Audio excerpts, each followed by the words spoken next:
Hello साथियों, कैसे हैं आप सभी। जीके की तैयारी करने वाले सभी मेरे प्यारे साथियों के लिए वेरी इंपॉर्टेंट क्लास है। साथियों, वीडियो को शुरू से लेकर अंत तक जरूर देखना। अगर चैनल पर नए हो तो चैनल को सब्सक्राइब कर बेल आइकन वाला बटन भी दबा देना।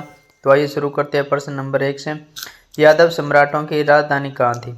यादव सम्राटों की राजधानी कहाँ थी? कल्याणी, बारगल, देवगिरी, इनमें से कोई नहीं। कल्याणी, बारगल, देवगिरी, इनमें से कोई नहीं। तो साथियों, इसका सही जवाब होगा ऑप्शन सी, देवगिरी। यादव सम्राटों की राजधानी देवगिरी थी। यह शहर अब महाराष्ट्र के दौलताबाद के नाम से भी जाना जाता है। आइए साथियों, देखते हैं प्रश्न नंबर 2। प्रश्न नंबर 2 की ओर चलते हैं। रुद्रबाग किस राजवंश की प्रसिद्ध महिला शासक थी? रुद्रबाग किस राजवंश की प्रसिद्ध महिला शासक थी? यादव, होयसाल, काकतीय, इनमें से कोई नहीं। तो साथियों, इसका सही जवाब होगा साथियों ऑप्शन सी, काकतीय। रानी रुद्रबा देवी काकतीय वंश की प्रसिद्ध महिला शासक थी। वह दक्षिण भारत के वर्तमान तेलंगाना और आंध्र प्रदेश के बड़े हिस्से पर शासन करती थी। आइए साथियों, देखते हैं प्रश्न नंबर 3। भारत में मुस्लिम राज का संस्थापक माना जाता है। भारत में मुस्लिम राज का संस्थापक माना जाता है इल्तुतमिश, बाबर, मोहम्मद गोरी, अकबर। इल्तुतमिश, बाबर, मोहम्मद गोरी, अकबर। तो साथियों, इसका सही जवाब होगा ऑप्शन सी, मोहम्मद गोरी। भारत में मुस्लिम शासन की नींव रखने वाले मोहम्मद गोरी को भारत में मुस्लिम शासन का संस्थापक माना जाता है। वहीं गुलाम वंश की स्थापना कुतुबुद्दीन ऐबक ने की थी। आइए साथियों, देखते हैं प्रश्न नंबर 4। किसने अपने आप को खलीफा घोषित किया था? किसने अपने आप को खलीफा घोषित किया था? मोहम्मद गोरी, महमूद गजनवी, मुबारक शाह खिलजी, ये सभी। तो आइए साथियों, चेक करते हैं इसका सही जवाब। साथियों, वेरी इंपॉर्टेंट क्लास है। तो इसका सही जवाब होगा ऑप्शन सी, मुबारक शाह खिलजी। दिल्ली सल्तनत के सुल्तान कुतुबुद्दीन मुबारक शाह खिलजी ने अपने आप को खलीफा घोषित किया था। वह खिलजी वंश का तीसरा और आखिरी शासक था। आइए साथियों, देखते हैं प्रश्न नंबर 5। कृष्णदेव राय किसके समकालीन थे?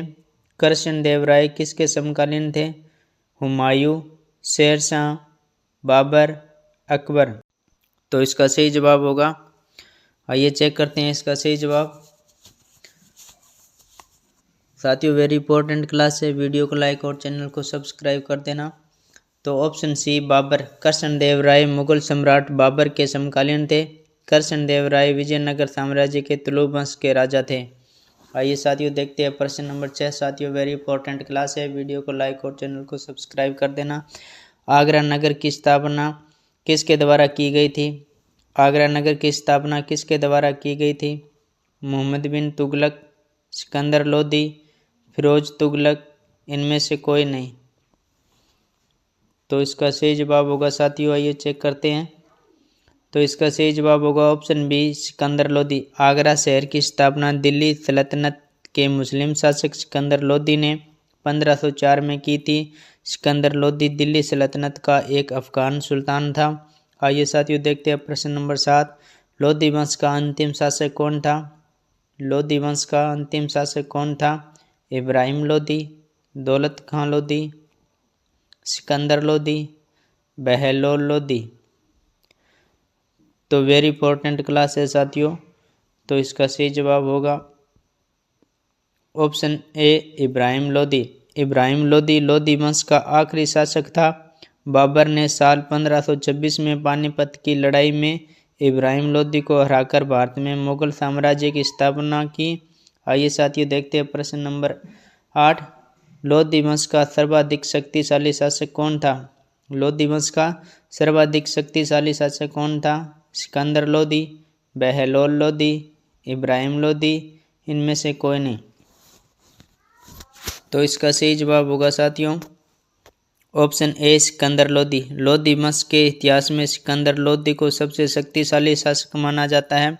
सिकंदर लोदी को लोदी वंश का सबसे महान सम्राट भी कहा जाता है। उनका असली नाम निजाम खान था। आइए साथियों, देखते हैं प्रश्न नंबर 9। प्रसिद्ध ऐतिहासिक स्थल हम्पी किस जिले में स्थित है? प्रसिद्ध ऐतिहासिक स्थल एमपी किस जिले में स्थित है? ऑप्शन ए बीजापुर या विजयनगर या बेलारी या गुलबर्गा। तो इसका सही जवाब होगा साथियों ऑप्शन बी विजयनगर। प्रसिद्ध ऐतिहासिक स्थल हम्पी कर्नाटक के विजयनगर जिले में स्थित है। यह तुंगभद्रा नदी के किनारे बसा है। और ये साथियों देखते हैं प्रश्न नंबर 10। साथियों वेरी इंपॉर्टेंट क्लास है, वीडियो को लाइक और चैनल को सब्सक्राइब कर देना। भारत की आज़ादी के समय कांग्रेस के अध्यक्ष कौन थे? भारत की आज़ादी के समय कांग्रेस के अध्यक्ष कौन थे? ऑप्शन है जवाहरलाल नेहरू, जीवी कृपलानी, महात्मा गांधी, इनमें से कोई नहीं। तो साथियों इसका सही जवाब होगा ऑप्शन बी जीवी कृपलानी। जीवटाराम भगवान दास कृपलानी भारत के स्वतंत्रता संग्राम के सेनानी, गांधीवादी, समाजवादी, पर्यावरणवादी तथा राजनेता थे। उन्हें सम्मान से आचार्य कृपलानी कहा जाता था। आइए साथियों देखते हैं प्रश्न नंबर 11। भारत एवं पाकिस्तान के बीच सीमांकन किसने किया? भारत एवं पाकिस्तान के बीच सीमांकन किसने किया? Sir Cyril Radcliffe, Mahatma Gandhi, Lawrence, इनमें से कोई नहीं। तो इसका सही जवाब होगा option A Sir Cyril Radcliffe. Sir Cyril Radcliffe ने भारत और पाकिस्तान के बीच सीमांकन किया। यह सीमा रेखा 17 अगस्त 1947 को लागू हुई थी। आइए साथियों देखते हैं प्रश्न नंबर 12। किस वर्ष उड़ीसा बिहार से अलग हुआ? किस वर्ष उड़ीसा बिहार से अलग हुआ? ऑप्शन ए 1935 में, ऑप्शन बी 1936 में, ऑप्शन सी 1940 में, ऑप्शन डी 1955 में। तो साथियों इसका सही जवाब होगा साथियों ऑप्शन बी 1936 में। उड़ीसा बिहार से 1 अप्रैल 1936 को अलग हुआ था। यह भाषाई आधार पर अलग हुआ था। आइए साथियों देखते हैं प्रश्न नंबर 13। वेरी इंपॉर्टेंट प्रश्न है साथियों, वीडियो को लाइक और चैनल को सब्सक्राइब कर देना। प्रश्न नंबर 13। 1932 के पुन्ना समझौते के साथ किसका सीधा संबंध था? 1932 के पुन्ना समझौते के साथ किसका सीधा संबंध था? भारतीय कृषक वर्ग, भारतीय महिलाएं, भारतीय मजदूर वर्ग, भारतीय दलित वर्ग। तो इसका सही जवाब होगा ऑप्शन डी भारतीय दलित वर्ग। पुन्ना समझौता 1932 में दलित वर्गों और उच्च जाति के हिंदू नेताओं की ओर से ब्रिटिश भारत सरकार की विधायिका में दलित वर्गों के लिए चुनावी सीटों के आरक्षण पर महात्मा गांधी और डॉक्टर भीमराव अम्बेडकर के बीच में हुआ था। आइए साथियों देखते हैं प्रश्न नंबर 14। सोम प्रकाश नामक समाचार पत्र किसने शुरू किया था? सोम प्रकाश नामक समाचार पत्र किसने शुरू किया था? राम मोहन राय, सुरेंद्र नाथ बनर्जी, ईश्वर चंद्र, द्वारकानाथ विद्याभूषण। तो इसका सही जवाब होगा ऑप्शन डी द्वारकानाथ विद्याभूषण। सोम प्रकाश नामक साप्ताहिक समाचार पत्र की शुरुआत द्वारकानाथ विद्याभूषण ने की थी। आइए साथियों देखते हैं प्रश्न नंबर 15। 1946 में गठित अंतरिम कैबिनेट की अध्यक्षता किसने की थी?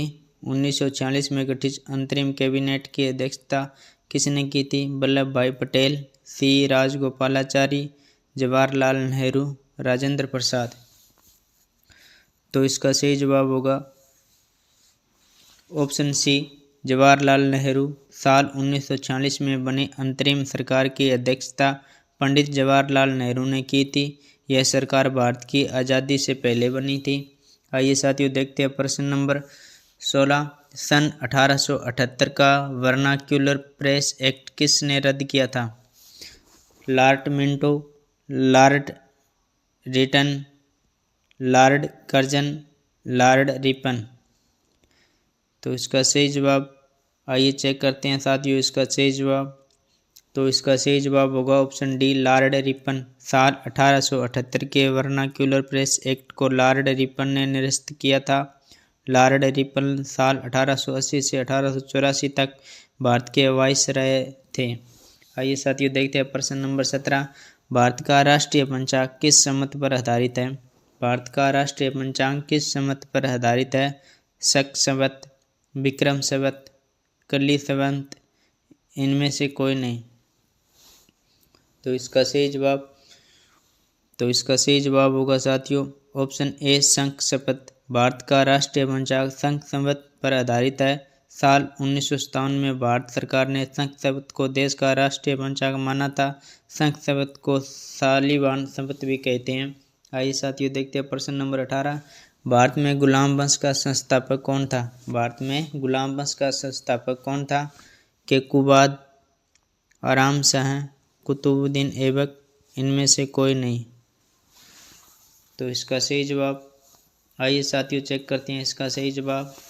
तो इसका सही जवाब होगा ऑप्शन सी, कुतुबुद्दीन ऐबक। कुतुबुद्दीन ऐबक भारत में गुलाम वंश का संस्थापक था।